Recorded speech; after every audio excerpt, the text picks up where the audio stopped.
right, I got the action man, Chris Curtis, back on the show, who will be fighting next at XMMA 2 on July the 30th when he meets Kenny Robertson. Chris, how are you? What's up? Sorry, midday. It's usually my nap time. I'm good, man. I'm tired, but I'm alive. I'm not dead, so I'll take it. Yeah, I'm assuming that you're tired because you're getting that work and getting ready for this fight, man. How this camp has been so far?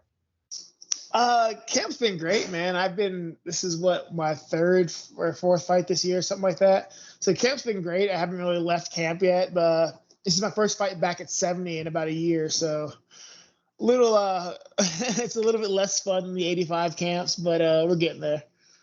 Do you feel like 70 will be your home moving forward? Do you feel like you're going to bounce back up to middleweight?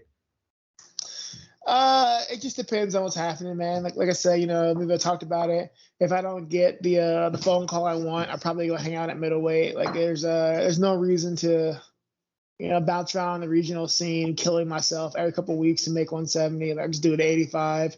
Enjoy life. If I get that phone call, we'll go back to 70, and that's where my home will be. But until then, I prefer to hang out at 85. It's just way better quality of life, better training. Like life is more fun that way.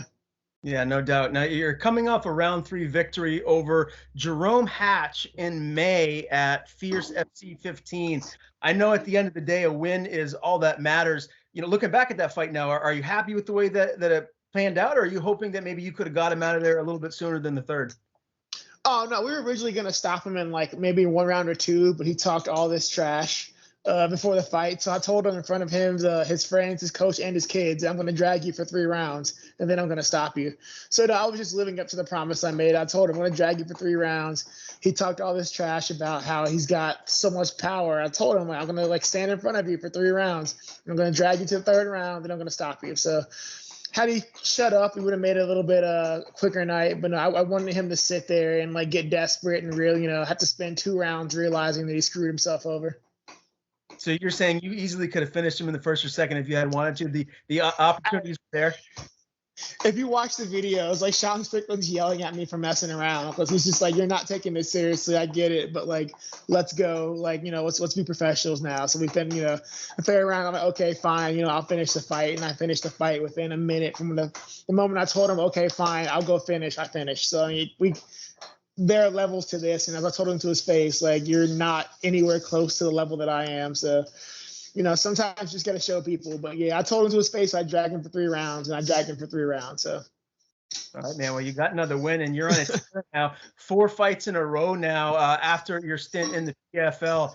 How's your confidence right now? You must be feeling pretty good leading into the fight. I feel great, man. It's been just since PFL, just 2 years of wrestling practice. Out here in Vegas, we got a lot of guys, some of the best guys in the world. We got a lot of guys who come in from Dagestan and Russia and whatnot. She's been wrestling with those guys for 2 years. It's the first time in my entire life I'm like, man, I feel like a wrestler. So I kind of finally put all the missing pieces together, and it feels nice to finally, be that finished product I've been trying to be for a few years now. That's good to hear, man. It's been a while since I've spoken to you, but I remember way back in the day, it's been probably 2 years from now or before now. You were talking about maybe your head wasn't in the game, like you were thinking about retiring. Is that all in the past now? Like you're dialed in on fighting and making a career? Yeah, I guess I've got to I've given, God, this is what, 13 years for me now in the sport. To this, it's just I've got to make something of it, and it sucks with doors don't get open you feel should be open, but at the end of the day I'm I don't know how I'll live with myself if I quit before I get, I had a few goals I set out and I plan on reaching those goals, and as much as it sucks to sacrifice and lose out on stuff, I think I would hate myself more if I gave up before I ever got to those goals.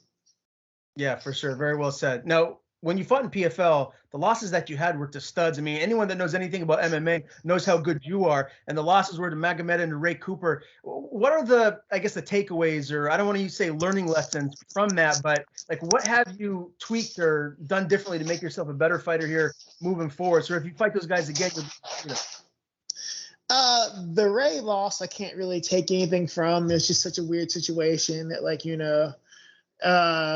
head really wasn't in it. Had 5 minutes to get ready and get out there. Head really wasn't in it, and I made a tactical mistake. And it happens. It's one of those things. Just such a weird scenario. So hats off to him. I'm glad he won that one. I still feel like he owes me money for getting rid of Magomed, but it's a story for another time. But the Magomed ones are more than learning lessons. I kind of learned that you can't force. There's going to be a lot of at this level. There's going to be a lot of people who don't want to fight and are going to find creative ways to like avoid the fight and they just want to win. So now we spend a lot of time working on creating better situations in there. So it's just the Magomed fight. We learned a lot just about like my deficiencies and how people are going to try like hell not to a lot of people aren't coming to fight, they're coming to win. So we've worked a lot on how to counter that strategy, how to beat those guys. So definitely lessons learned. Learn them the hard way, but you still learn them. So it's like I said, I'm finally at a point now. I feel like I'm the closest I've ever been to being that finished product. So I'm happy about that. Very good. Now we touched upon camp a little bit earlier. Obviously, you're in Vegas. You mentioned Sean Strickland earlier. He's got a big fight coming up. How's he? Who are some of the guys that you're with day to day in training? Sean's good. He's off on his warpath, like ready for blood. So the guy. Sean will fight any and everyone at any point in time, camp, fight, whatever. But I mean, out here you've got just an amazing group of guys. Like you've got right now I've been grappling a whole lot with Jake Shields, Jason Manley, and Jake Ellenberger helping me wrestle.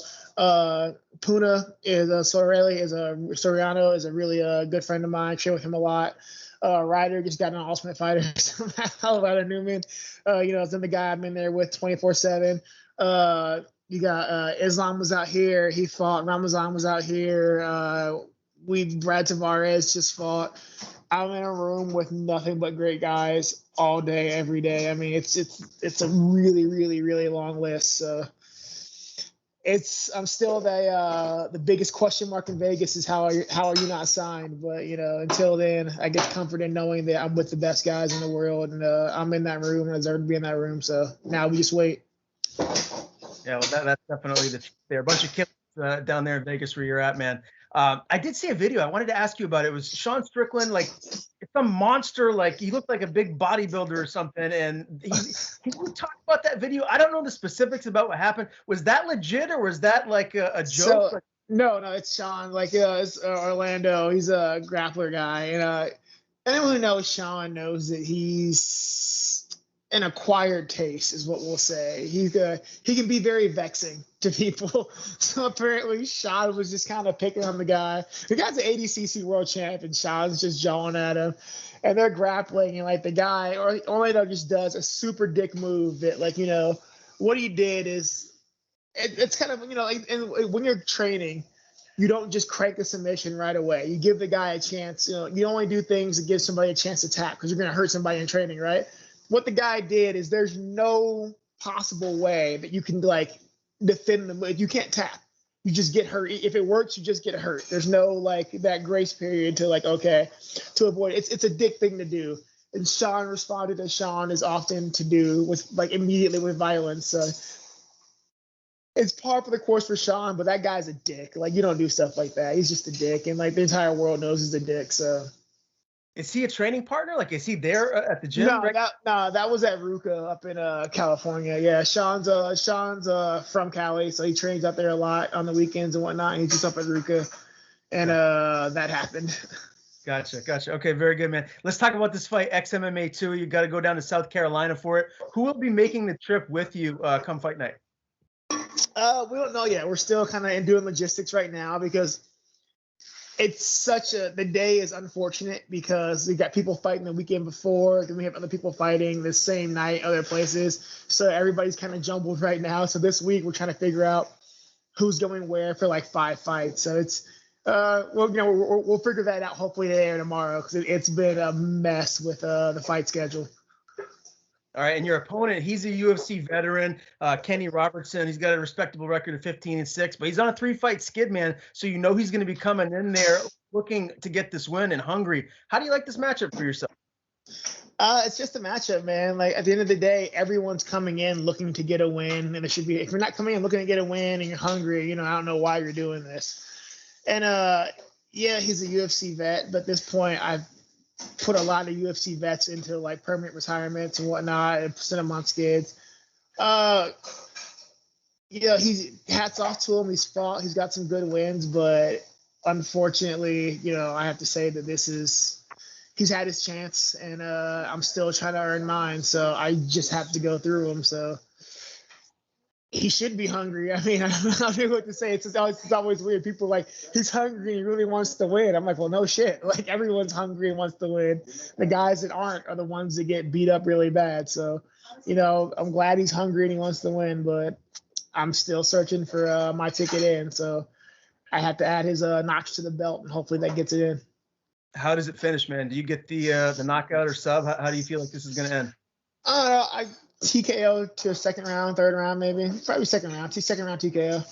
I think he's strong. He's a good grappler, but I'm at a point in my life now, like I am definitely like just set in my primes, the best I've been. I just think I'm going to be too strong, too conditioned, and he's good, but there's nothing he's ever done. There's nothing he's going to do that I haven't seen before. Gotcha. If I could give you a personal genie and you could pick what's next for you, man, like what do you think is next? You get this win, you beat this UFC vet like you've done before. What do you hope is going to be next for you? And when do you think the time frame would be? Dude, I want nothing more. So the Robbie Lawler Nick Diaz card would be like the ultimate highlight reel, because for me, that was the fight that made me fall in love with MMA. It was the Robbie Lawler Nick Diaz fight. And I still remember watching that fight like, holy shit. So that was the fight that made me fall in love with like the sport for real. So I would love to actually be able to like somehow finagle my way somewhere on that card. Like, that'd be absolutely perfect.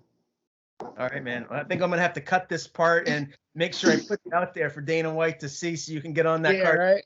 You deserve it. Man, I've grinded hard for years, man. But that would be my full circle. So you gotta believe I'm gonna campaign for that like every second that I can. But like that would be full circle for me. Very good, man. Well, it's always a pleasure to talk to you, Chris. Again, July 30th, XMMA 2, Chris Curtis against Kenny Robertson on the main card. Before I let you go, man, tell people where to follow you on social media, and if you have anyone to thank, the floor is yours. Yeah, you guys can follow me on Instagram at King of Combat 513. And just thanks to all my wonderful sponsors like E2 Evolve, who've been feeding me and keeping me from starving to death during this wonderful, terrible weight cut. Thank you guys. I appreciate it. Crumble Cookie for motivating me to win this fight and get on weight so I can have more cookies. And then just my manager, Lance Bowdy, who's been, a road dog since I signed on with the people with Iridium. And all my friends and teammates at Syndicate and Extreme Couture. Couldn't do this without you guys. So on to the next one.